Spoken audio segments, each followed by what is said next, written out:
पढ़िए गरुड़ पुराण को, कोई झूठी बात नहीं। काट देगा सीधे सी जी, क्या कहते हैं, जी काट करके निकाल लेगा।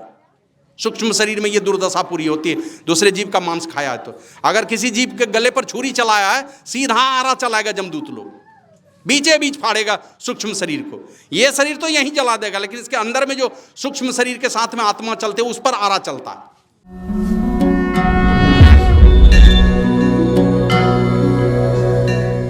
अब माता सबरी के जीवन में आप लोग जानते होंगे, पिछले जन्म में क्या थी, 3 जन्म की कथा तो हम लोग सुनते हैं कि किरनी थी। दूसरे जन्म में क्या बनी, तो पता चला कोई साधु संत खाए थे, तो कोई कहते हैं हाथ धोए थे, कोई कहते हैं चरण धोए थे। जो कुछ भी किए थे साधु संतों के धोए हुए चरण के धोए हुए जल का पान कर लिया था उसकी किरनी ने। परिणाम क्या हुआ, परिणाम यही हो कि दूसरे जन्म में छत्रानी बन गई। ये परिणाम था उनका, साधु संतों के सानिध्य का ये रिजल्ट है। इतना बड़ा प्रमोशन कहीं नहीं होता है। न तो पिछले जन्म की बहुत सारे लोगों की कथा पढ़ करके देख लीजिए। पिछला जन्म क्या करता था, डाकू था, लुटेरा था, हत्यारा था, संत के शरण में गए। अब ये वाल्मीकि मुनि के विषय में कोई कोई तो विरोध करते हैं, इस पर आपत्ति जताते हैं, लेकिन कुछ शास्त्र के मुताबिक इस प्रकार की मान्यता है कि पिछले जन्म में कहते हैं हत्यारा थे, डाकू थे, लूटपाट करते थे। लेकिन देवर्षि नारद उसमें इस प्रकार की जवानी ला दी उनके जीवन में। जवानी का मतलब समझ रहे हैं ना, हमारे यहाँ शरीर के जवानी को जवानी खाली नहीं मानता है, शरीर के जवानी को जवानी मानता है। 129 वर्ष में अनिरुद्ध लिया था दीक्षा भगवान बुद्ध से, और एक दिन में आत्मज्ञान हो गया उनको। 120 वर्ष में तैलंग स्वामी दीक्षा लिए थे, 120 वर्ष की उम्र में, और वो इतने बड़े महापुरुष हो गए। हमारे यहाँ ये अमरदास जी के विषय में सुनते हैं ना, गुरु अंगद देव के शिष्य बने थे, 90 वर्ष में दीक्षा लिया था। 90 वर्ष की उम्र में गुरु के सामने बैठते नहीं थे कभी। तो जवानी का मतलब ये, जवानी का मतलब ये नहीं है कि मैंने 18 वर्ष से लेकर के 40-45 वर्ष तक जवानी। तो यहाँ बूढ़े भारत में भी जवानी लाने का काम बाबू कुंवर सिंह ने कर दिया बिहार की इस पवित्र भूमि में। 80 वर्ष के थे, 90 वर्ष में ये अमरदास जी ने दीक्षा लिया गुरु अंगद देव जी से, और उस गद्दी के मालिक बने। गुरु अंगद के बाद, देव के बाद वही गुरु बने अमरदास जी महाराज। और जरूरत पड़ी है तो 5 वर्ष का बालक ध्रुव भी चला गया था तपस्या करने। ये भी बड़े बड़े क्या कहते हैं, जवान का जवानी फेल कर दिया 5 वर्ष की उम्र में। ध्रुव चला गया 5 वर्ष की उम्र में, गया था ना।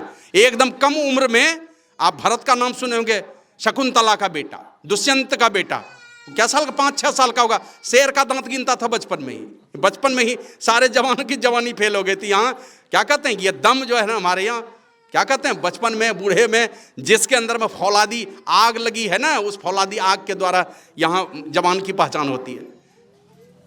15-16 वर्ष का बालक खुदीराम बोस जाकर के फांसी पर लटक गया। भगत सिंह देखते हैं 22-25 वर्ष का लड़का पूरे दुनिया का भविष्य लिख रहा था जेल में बैठ करके।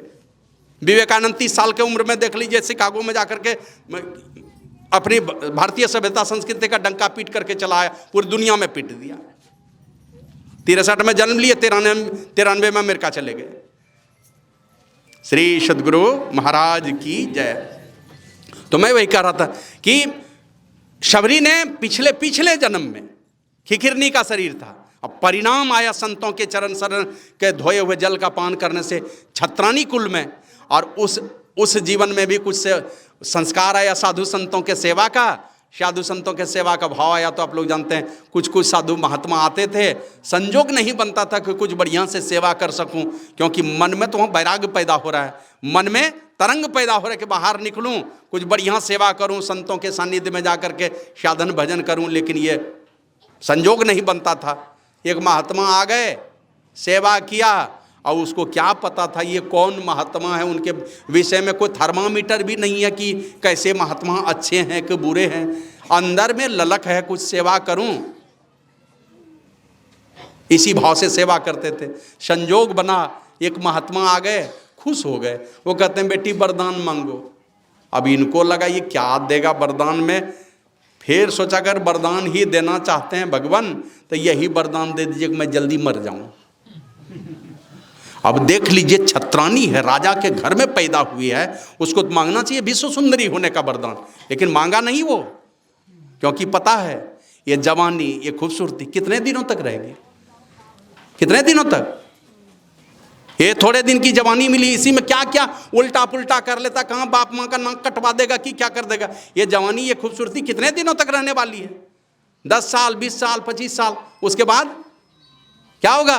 ये सारी खूबसूरती थोड़े दिनों के बाद बाल बच्चे के चक्कर में सारी खूबसूरती मिटने वाली है, सब मटिया मेट होने वाली है। सूरदास जी महाराज तो कहते हैं, कहाँ वह नयन, कहाँ वह शोभा, कहाँ रंग रूप दिखाई हैं, जिन लोगन सो नेह करत हो सो तो ही देखी घिनैया, जा दिन मन पंछी उड़ जाइए। आ रहे दिन जो अभी वृद्ध हो गए, जवानी की अपनी खूबसूरती आपको पता होगा, लेकिन अभी दांत झड़ गए, आंख की रोशनी चली गई। अब पहले तो चकाचक एकदम एक से एक क्रीम लगा करके रखते थे, अभी आंखें से क्रीम निकलना शुरू हो गया।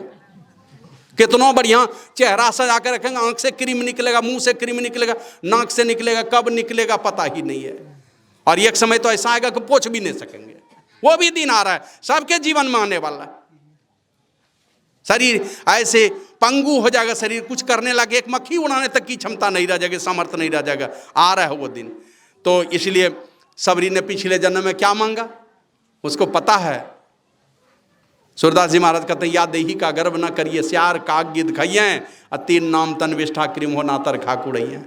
मिट्टी में मिलना है, पानी में भसा देगा तो मछलियां खा जाएंगी, मछली चली जाएगी आदमी के पेट में, और आदमी का पैखाना बन जाएगा आपका शरीर। ये माधो बाबा है ना, इनके इलाके में बाढ़ आती है, कोसी क्षेत्र पड़ता है, कटिहार जिला, बाढ़ आती है, साल में एकदम गांव गांव पानी घुस जाता है।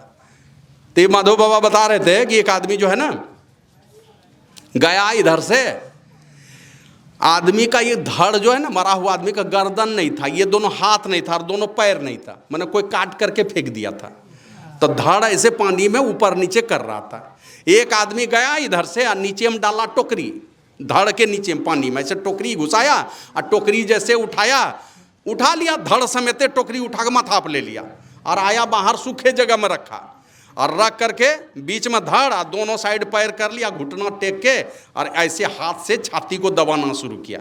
दबाने लगा तो इधर से और नीचे से, मतलब पैखाना द्वार से इतनी बड़ी बड़ी मछली निकली पेट के अंदर से, और 2-4 किलो मछली निकली हुई। क्या शरीर तो फूल करके मोटा हो गया था, अब भीतर में छोटी छोटी मछली घुस गई, अब भीतर में नोच करके खाना शुरू किया तो वही मछली 100-150 ग्राम 200 ग्राम की हो गई।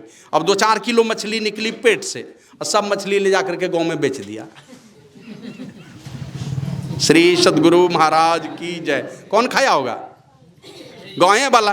काहे के लिए बताएगा? आदमी के पेट से निकली है मछली, सब खा गया आदमी।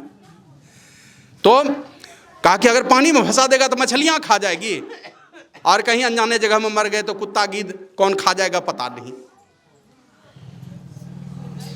और अगर जला दिया तब तो जला देगा, 1-2 बाल्टी पानी देकर क्या कहते हैं पानी में विसर्जित कर देगा। यही तो स्थिति होनी है। तो 3 नाम तन विष्ठा क्रीम हो, बचपना है, जवानी है, और जवानी के बाद वृद्धावस्था। ये 3 अवस्था वाला जो जीवन है, ये तीनों अवस्था वाला जीवन क्या होगा? इसी प्रकार मिट्टी में मिल जाएगा, सब मटिया मेट हो जाना। तो सबरी ने नहीं मांगा वो चीज़, जानता जो काम करने के लिए हम आए हैं, जिस काम को करने के लिए मनुष्य का शरीर, पढ़ते हैं हम लोग रोज दिन सुबह में पाठ करते हैं, ओम युंजाना प्रथमम मनस्तत्वाय शविताधियम अग्नेर ज्योतिर्निचाय पृथ्व्याध्यावरत। वेद भगवान उपदेश करते हैं, ए मनुष्यो। किनको उपदेश करते हैं? मनुष्य को। क्यों उपदेश करते हैं? क्योंकि मनुष्य ही कर सकता है, मनुष्य ही कर सकता है, मनुष्य का शरीर है वो करने लायक, और मनुष्य मात्र ही कर सकता है। ये नहीं कि इस देश और उस देश का, जब भी करेगा ये काम तो मनुष्य कर सकता है, और यही काम करने के लिए मनुष्य का शरीर है, और सब काम करने के लिए और शरीर है, यही एक काम करने के लिए मनुष्य का शरीर है, यही एक काम करने के लिए आया। तो जिस काम को करने के लिए मनुष्य का शरीर मिलता है वो है परमात्मा की भक्ति, और भक्ति करके सदा सदा के लिए हम वहां जाकर के मिल जाएं जिनसे बिछुड़ने के कारण हम बेचैन हैं, तो हम परमात्मा मिल जाएं, परमात्मा को पहचान करके उसी परमपिता परमात्मा में मिलकर एकम एक हो जाएं। और ये मिल सकता है मनुष्य का शरीर ही मिल सकेगा, यही शरीर में रहते हुए, है ना। ईश चेद वेदिदत सत्यमस्ति न चेदिहा वेदिन महति विनष्टि भूतेषु भूतेषु विचित्र धीरा प्रेत्यास्मात् लोकात्मृता भवंती। कहते हैं कि अनुपनिषद के ऋषि, इस जन्म में जान लिया ब्रह्म को, परमात्मा को, आत्म को जान लिया तब तो ठीक है, नहीं तो महति विनष्टि, बहुत बड़ा नाश। क्या कि ये शरीर मिलेगा कि नहीं मिलेगा। बाबा साहिब स्वामी जी महाराज तो कहते हैं, आज नहीं कल क्यों तू करता, ऐसा कर किसको है छलता, यह वादा अनभल का। टाला टूली में दिन रीता, एक नहीं जुग बहुतों बीता, जब खबर नहीं पल का, भरोसा क्या कल का। बचपन गया जवानी बीती, बूढ़ेपन की क्या प्रतीति, यह तो बुलबुला जल का। ये बुलबुला है मनुष्य का शरीर, बस बनने में देरी, बिनसने की गारंटी नहीं है। बस बना, बिनसने में देरी नहीं होते, बनते भर देख लीजिए, बनेगा और भसक जाएगा। उसी प्रकार ये शरीर है। गुरु महाराज तो लिखते हैं, माघ भूख का बाग काल के मुख पड़ो है बावरे, होश कर चेतो सवेरे बचो ध्यान के दावरे, काल मुख से निबू की भागो ध्यान के बल भाई रे, और ऐसो अवसर खोइयो तो रोइयो पछताई रे। मौका दिया है परमात्मा ने। यह मनुष्य का शरीर आइए एकदम क्या कहते हैं, आपको मजबूत बनाया है। क्या कहते हैं, शरीर से हिष्ट-पुष्ट बनाया है कि आप वो काम कर सकते हैं, ये करने लायक बनाया है। और नहीं तो आज ही पढ़ रहे थे हम, ये कोई नरेश गोयल है, कहाँ महाराष्ट्र के रहने वाले, हवाई जहाज से चाय पीने की इच्छा होती थी ना, तो हवाई जहाज से चले जाते थे वहाँ दूसरे देश में, चाय पीने के लिए जाते थे दूसरे देश। अभी पत्नी कैंसर है 4th स्टेज में, बेटी भी, एक बेटी है तो बेटी भी ठीक नहीं, अरबों की संपत्ति है, और एक दो नहीं अनेकों हवाई जहाज उनके क्या कहते हैं अपना चलता था उनका। और आज जो है कौन कारण से जेल गया है पता नहीं। एक दिन आया था जज के सामने में, अर्जी लगाया, और जज को कहता है कि हमको हॉस्पिटल में मत भेजिए, वहाँ बहुत देर के बाद नंबर आता है, हमको खड़ा रहना पड़ता, मर जाएंगे, हमको छोड़ दीजिए, हम जिस हालत में जेल में छोड़ दीजिए, हॉस्पिटल मत भेजिए हमको इलाज करने में, नहीं तो वहाँ खड़े रहते रहते मर जाएंगे हम। तो वो माता सबरी को लगा कि जो चीज़ हमारे जो काम करने के लिए वो काम बना लेना चाहिए।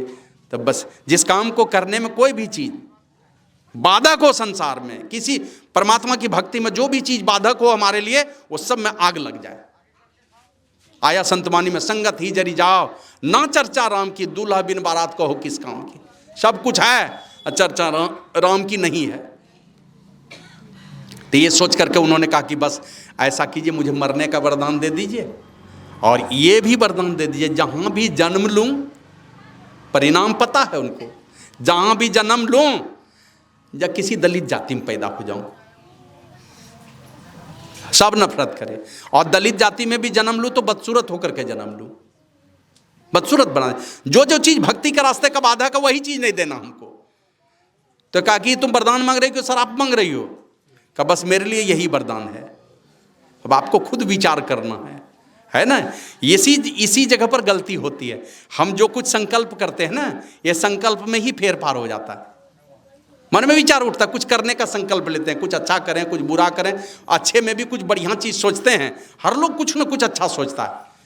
अब जैसे कोई आदमी मन में भावना उठी कि हम क्या कहते हैं इसका मांस खाएंगे, ये मन में भावना उठी और संकल्प ले लिया और किसी की हत्या कर दी, तो महापुरुषों ने बतलाया ये कैसा संकल्प हुआ तुम्हारा, कि अगर तुमने एक जीव का बलि दिया, ये कैसा संकल्प है?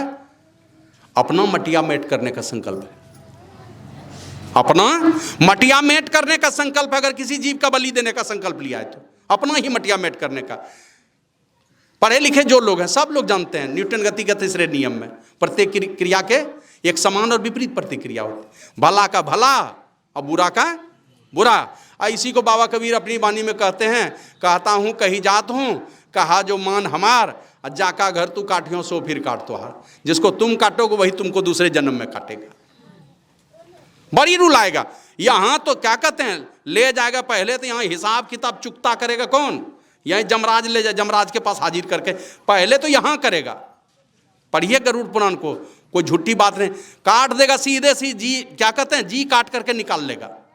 सूक्ष्म शरीर में ये दुर्दशा पूरी होती है, दूसरे जीव का मांस खाया है तो। अगर किसी जीव के गले पर छुरी चलाया है, सीधा आरा चलाएगा जमदूत लोग, बीचे बीच फाड़ेगा सूक्ष्म शरीर को। ये शरीर तो यहीं जला देगा, लेकिन इसके अंदर में जो सूक्ष्म शरीर के साथ में आत्मा चलते है उस पर आरा चलता है, दुख तो उसका होता है, ये शरीर तो यहीं मर जाएगा। तो ये तो जमदूत दुर्दशा पुराएगा। और छोड़ देगा तब क्या होगा? छोड़ देगा तो यहां वाले जमदूत दुर्दशा पुराएंगे। आप जिसको काटिएगा दूसरे जन्म वही आपके ऊपर आरा चलाएगा। जमदूत से पिंड छूटेगा तो यहां आकर के दूसरा जमदूत, यहां आदमी लोग बैठा हुआ है, ये काटेगा तुमको। और ऐसे कृपा भी है परमात्मा की। नहीं तो अभी देखते हैं ना 1 जनवरी पार हुआ है ना, 1 जनवरी में हम लोग तो बहुत लोग खूब खुशी मनाया होगा। आज जिसकी दुर्दशा पूरी होगी, जिसके गले पर चला होगा छुरी, और कहीं उस लाइन में हम लोग रहते तो पता नहीं क्या होता, कि मुर्गा मुर्गी कबूतर हम ही लोग बने होते, बकरा बकरी। तो जाका अगर तू काटियो सो फिर काट त्वार। माने ये संकल्प है हमारे जीवन में, अगर किसी जीव को हम मारने का संकल्प लेते हैं, काटने का संकल्प लेते हैं, दुख देने का संकल्प लेते हैं, तो करे बुराई सुख चाहे कैसे पावे कोय, और रोपा पेड़ बबूल का आम कहाँ ते होए, आम फलने वाला नहीं है। फिर हम लोग एक संकल्प लेते हैं, है ना, किसी का भला करने का संकल्प लिए, किसी पर दया कर दिए, तो किसी के भले का संकल्प अगर हमने ले लिया, इसका मन क्या है, अपने भले का संकल्प लिया, वो भलाई हमारी होने वाली है। हम अगर किसी का भला करते तो ये अपने भलाई का संकल्प हो गया। और ये एक संकल्प ऐसा है, वो संकल्प है जैसे ही हमने एक संकल्प लिया कि हमें जाके संतों के सानिध्य में बैठना, साधु के पास जाके बैठना, शास्त्र उलट करके बैठना। शास्त्र कभी भी आपकी बुद्धि को, और साधु कभी भी आपकी बुद्धि को भ्रमित नहीं होने देगा। नहीं समझ पाते हैं शास्त्र की बात, वो उलझने नहीं देता किसी को, और शास्त्र की बात नहीं समझ रहे हैं, साधु के पास जाकर के बैठ जाइए। अगर साधु के पास जाकर के बैठने का संकल्प लिया, साधु की बातों को मानने का संकल्प ले लिया, समझ लीजिए दुनिया की सारी अच्छाई से अपने आप को भरने का संकल्प आपने लिया। सारे गुणों के खजाना है वो, और उनके पास जाकर के हम बैठना चाहते हैं, तो इसका मन है अपने आप को सारे सद्गुणों से भर लेना चाहते हैं, और युगों युगों से जो सुख और दुख का सारा थपेड़ा हम खा रहे हैं, इन सारे दुखों से मुक्त होकर के उस परमपिता परमात्मा की गोद में बैठने का संकल्प हो गया। क्योंकि ये क्या करेंगे, ये उठा करके, जैसे माँ बेटा शौच कर देती है, पेशाब कर देती है, कुछ भी करती है, कपड़ा गंदा कर देती है, माँ क्या करती है, नहला धुला करके बढ़िया कपड़ा पहना के कहाँ दे देती है, पिताजी गोद में। हनुमान जी गए लंका और उठाया किनको, विभीषण को। राम राम की आवाज आ रही थी, उठा लिया विभीषण को। अब देखा ये असुर के नगरी में ही राम राम जपने वाला कौन है, कौन है भगवान का नाम लेने वाला, तो उनको ले जाके कहाँ मिलवा दिया। हनुमान जी क्या बोले, मेरा चेला बन जाओ। चेला नहीं बनाया, बाबा साईं स्वामी जी महाराज कहते थे ना, शिष्य गुरु कोई शिष्य नहीं बनाते हैं, शिष्य तो अपने से बनता है लोग, गुरु तो हमेशा गुरु बनाते हैं, गुरु हमेशा गुरु बनाते हैं, शिष्य तो अपने तरफ से बन जाता है।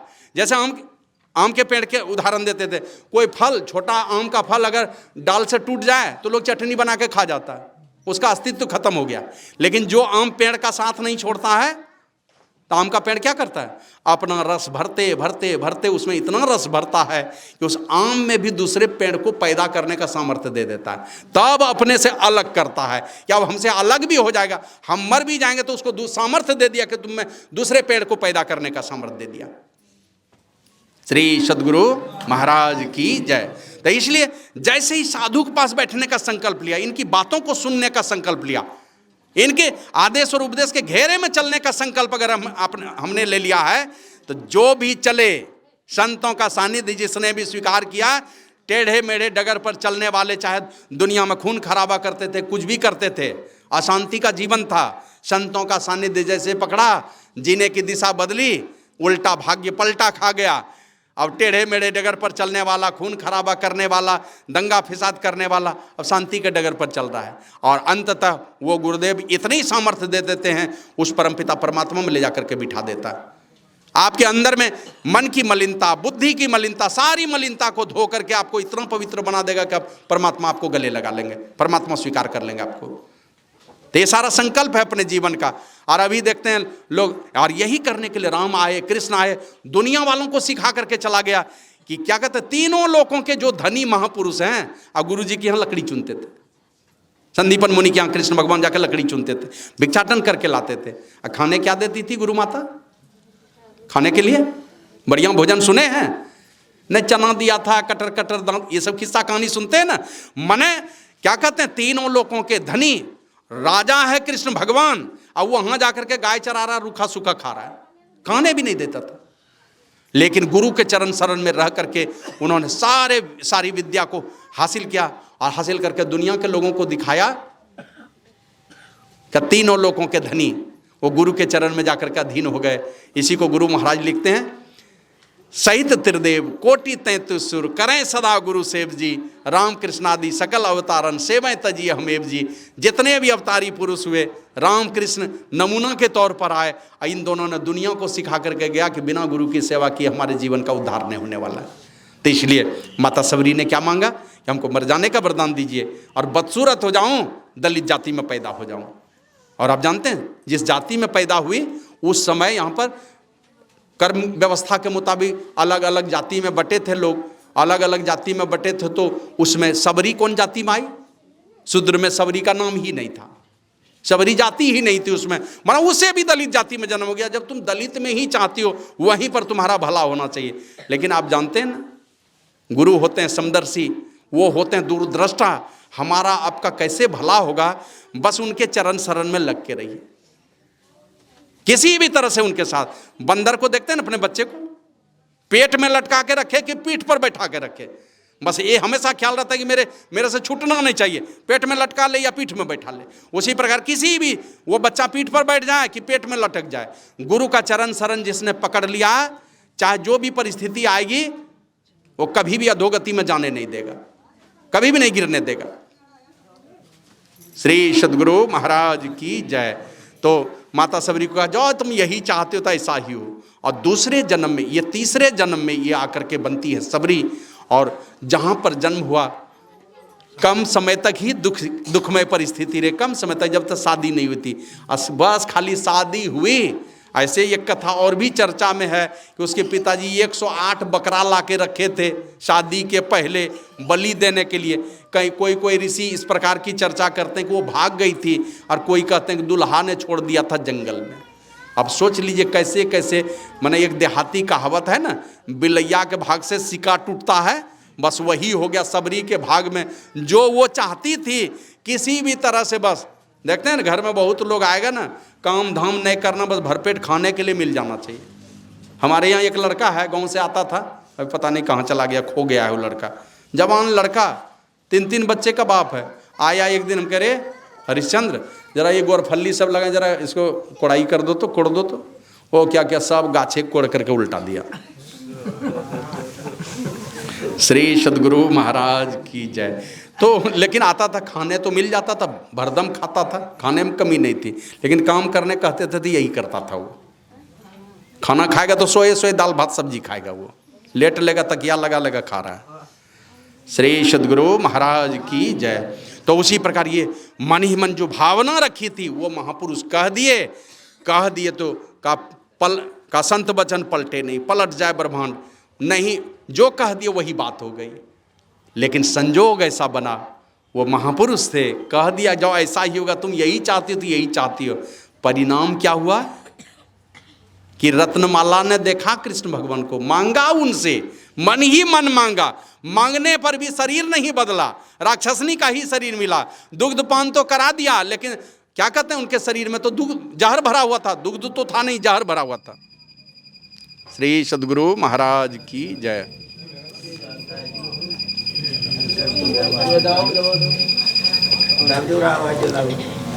श्री सद्गुरु महाराज की जय।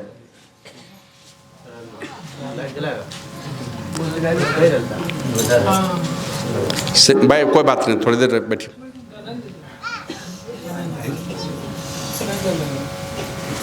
श्री सद्गुरु महाराज की जय। तो मतंग मुनि का मैंने शादी हुई और संजोग ऐसा कि उनके खूबसूरत दूल्हे ने जाकर के जंगल में छोड़ दिया। और जो पुराने लोग हैं वो तो जानते होंगे, नए लोग अगर जानना चाहते थे वो यही कि इतना खूबसूरत दूल्हा था कि भगवान श्री राम के संबंध में बहुत सारे शास्त्र में लिखे गए हैं।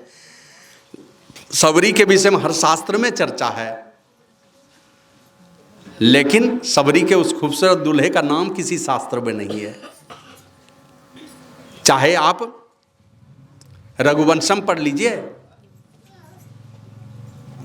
कालिदास की, चाहे आप पद्म पुराण पढ़ लीजिए, कि वाल्मीकि रामायण पढ़ लीजिए, कि तुलसीकृत रामायण पढ़ लीजिए, कि कंब रामायण पढ़ लीजिए, जहाँ भी पढ़ेंगे कहीं पर उस सबरी के खूबसूरत दूल्हे का नाम नहीं है जिसने सबरी को छोड़ा। लेकिन सारे बड़े बड़े महापुरुष सब लोगों ने भूरी भूरी प्रशंसा की माँ सबरी की, और उसी सबरी का प्रसंग हम लोग सुन रहे थे कि तीसरे जन्म में वो मतंग मुनि के चरण शरण में गई है, और चरण शरण में रह करके भी बहुत आसानी से मतंग मुनि के शरण में नहीं गई है। पहले तो जंगल झाड़ी में छिप के रहती थी, और छिप छिप करके जाके सेवा करती थी। ये पता नहीं यहाँ पर हमको रहने भी देंगे कि नहीं देंगे, क्योंकि दुल्हा ने छोड़ा है। इतनी बदसूरत थी, इतनी क्या कहते हैं, इतनी बदसूरत थी, उतनी काली कलूटी थी कि डर से वो जाती भी नहीं थी। पता नहीं रहने देंगे कि नहीं रहने देंगे।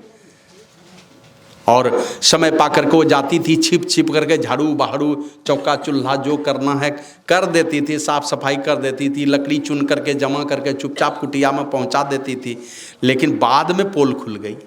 चेले चाटी लोग देखे कि आखिर कौन झाड़ू लगाता है यहाँ पर, कौन सेवा करके चला जाता है, कौन लकड़ी की व्यवस्था करके जाता है। तो एक दिन मतंग मुनि के पास पकड़ करके उसको ले गया, यही आकर के करती है।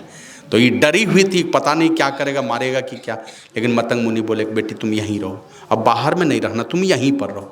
छिप छिप करके जाती थी, भूखे प्यासे रह के कंद मूल फल खा करके जाके सेवा करती थी। और ऐसा आया भी है रामचरितमानस में, गुरुपद पंकज सेवा तीसरी भगति अमान। अमानी बन करके जो सेवा करते हैं तब वो कृपा करेंगे आपके ऊपर, उनके चरण शरण में जाएंगे। बाबा कबीर तो कहते हैं संत दरस को जाइए तजी ममता अभिमान, और ज्यों ज्यों पग आगे धरे। ममता और अभिमान दोनों को छोड़ करके आप आगे बढ़ेंगे, संत दरस को जाएंगे। कहा ज्यों ज्यों पग आगे धरे करोटिन यज्ञ समान, करोड़ों यज्ञ के समान हो जाएगा। खाली ममता और अभिमान छोड़ करके चलिए, अमानी बन जाइए, कुछ भी कर देंगे आपके लिए, सरल बना लीजिए। कभी कभी सुनते हैं कोई कोई महात्मा, ऐसे ऐसे लोग हैं, हम लोग साधारण साधारण चेहरे में दिखने वाले ऐसे ऐसे लोग मिले हैं संत मत में। एक थे मोहन अग्रवाल, कटिहार जिला में रोसना हाट है एक जगह, वहीं के रहने वाले थे मोहन अग्रवाल। जाते थे अखिल भारतीय सत्संग में, घूमते रहते थे चारों तरफ, और घूमते रहते थे पंडाल के चारों तरफ, घूम घूम कर कहा कुदाली नहीं है पास में, घूम रहे हैं, मरवाड़ी है पैसा वाला है। आ गए कोई माई दाई उल्टी पखाना कोई पंडाल के बगल में कर दिया तो हाथ से उठा कर ले जाकर फेंक देते थे। अब गुरु महाराज जानते हैं बहुत सन्यासी को दीक्षा देने का आदेश दिया, मोहन अग्रवाल को भी दिए थे, जबकि वो गृहस्थ वेश में थे। गुरु महाराज दिए थे उनको दीक्षा देने का आदेश। अमानी बना लीजिए, सरल बना लीजिए। श्री सद्गुरु महाराज की जय। तो मतंग मुनि का चरण शरण मिला, और उनके कुटिया में रह करके जैसे गुरु महाराज कभी कभी कहते थे, घर गृहस्थी में रहने वाले लोगों को चिंता होती है ना कि हमारा खानदान कैसे चलेगा, उनको चिंता होती है, अपने खानदान को चलाने के लिए बहुत तरह का प्रयास करते हैं। उसी तरह संत महात्मा भी खोजते हैं, कौन होगा योग्य अधिकारी जो मेरे ज्ञान को ढोएगा, मेरे कीर्ति को दुनिया में फैलाएगा, कौन होगा। तो मतंग मुनि को भी खोज थी, माता सबरी मिल गई। और माता सबरी पढ़ी लिखी तो नहीं थी, लेकिन ज्ञान की पराकाष्ठा पर पहुंची, आकर के कुछ ऐसा काम करके चली गई, ऐसा नमूना पेश करके चले गए, ऐसा नमूना पेश कर दिए ये सारी दुनिया के लोग। वो सबरी भेलनी जाति में पैदा हुई, लेकिन सारी दुनिया के लोग जब जब राम को याद करेंगे, सबरी को याद किए बिना रह नहीं सकेंगे। सबरी हो, हनुमंत हो, अपने सेवा से बहुत बड़ा जगह बनाया है उनके चरण में, ऐसे ही नहीं बना लिया।